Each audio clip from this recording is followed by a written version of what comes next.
MegaPodTastic. Good morning, MegaPodlings. Krazy Joe here on an overcast Friday morning, and we are back at the AMC 309 where we are going to watch Dumbo. Gotta be honest with you, not terribly excited about this one. I'm just not. The trailers look okay, but here's the deal. Tim Burton used to be like the name among names. He was right up there with Steven Spielberg. He made so many great movies. Batman, Beetlejuice, Edward Scissorhands, Pee-wee's Big Adventure. There was a time when the guy could do no wrong, but I would argue his last really great movie was Mars Attacks. And that was 1996. He's done a couple good movies since then. Big Fish was good. But generally speaking, ever since the Planet of the Apes reboot, a lot of his stuff has been kind of weak. Especially that awful Alice in Wonderland that he did. So the Tim Burton brand is not what it once was. It really isn't. But this does reteam him with Michael Keaton and Danny DeVito, who he worked with on the Batman movies, so that's cool. The trailer looks good. But then there's another thing. It's written by Aaron Kruger. Now, I don't know if you recognize the name Aaron Kruger, but he's a terrible writer.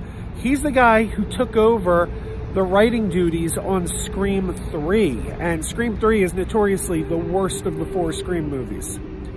Also, he had a hand in writing the terrible Michael Bay Transformer movies. So we got a screenwriter who is notoriously bad and a director who is well past his prime, making yet another Disney live-action remake. I'm sorry I'm not enthused. I wish I was. I want to be enthused, but I'm not. But we're here. It's opening day. And you know what? This movie has nowhere to go but up. And hey, it's a flying elephant, so if you got to go up, why not do so on the back of a flying elephant? Let's check it out, and hopefully I'm very wrong, and this is a fantastic movie, but I'm not feeling it yet.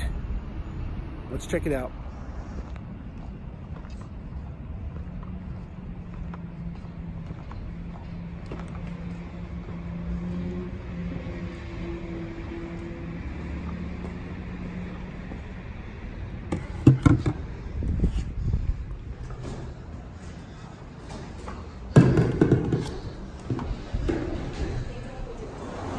Stubbs members get a priority lane.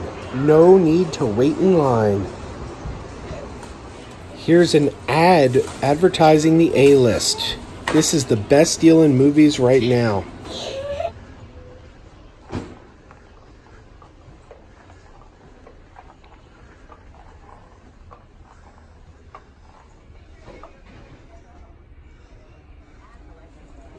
So I saw Dumbo. Now, what did I think of Dumbo? It's fairly middle of the road. I'm not going to say it's a bad movie. It's not garbage. I mean, it's okay. It's perfectly fine. It's just nothing special. For one thing, the movie is 152 minutes long, and it's a remake of a film that is 62 minutes long. So they doubled the runtime. The source material, there was only an hour's worth of source material, and they somehow stretched it into 2 hours. That's not usually a good thing. A movie should only take as long as it takes to tell the story. It shouldn't be long for the sake of being long.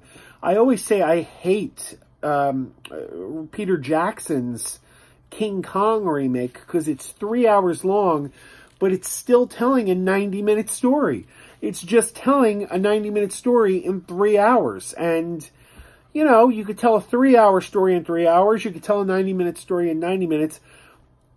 I'm not saying long movies are better. I'm not saying short movies are better. I'm saying a movie should take only as long as it takes to tell the story. Anything else is superfluous. And Dumbo is too long of a film, quite frankly.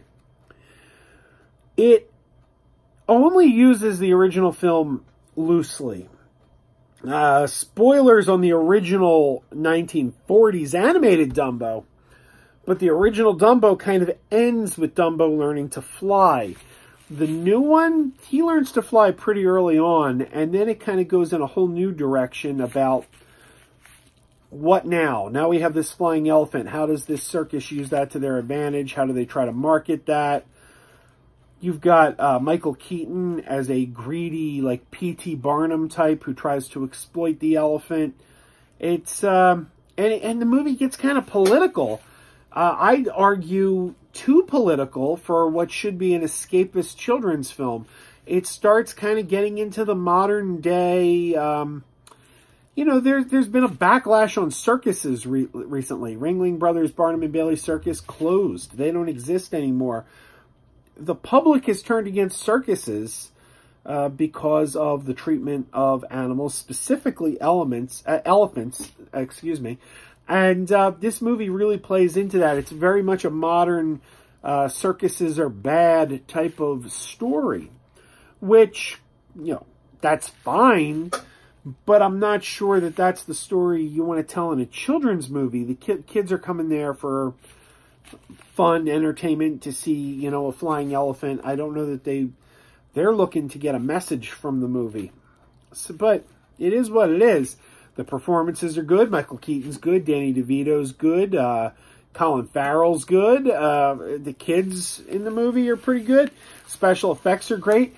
It's very Tim Burton-y. The circus, the visuals of everything, all the character designs, and it's very Tim Burton-y.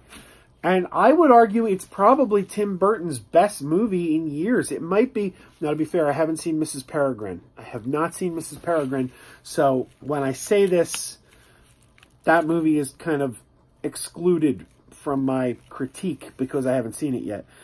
But with the exception of Miss Peregrine, which I haven't seen, I'd say it's the best Tim Burton movie since Big Fish. However, that's not a high bar. Tim Burton is not what he used to be. And his recent movies haven't been that great. Big Eyes, he did that movie Big Eyes. That was okay. That wasn't a bad movie, but it wasn't anything special. He's done a ton of movies like Alice in Wonderland that are just kind of hard to watch, I think. I mean, Alice in Wonderland has its fans. I'm not one of them.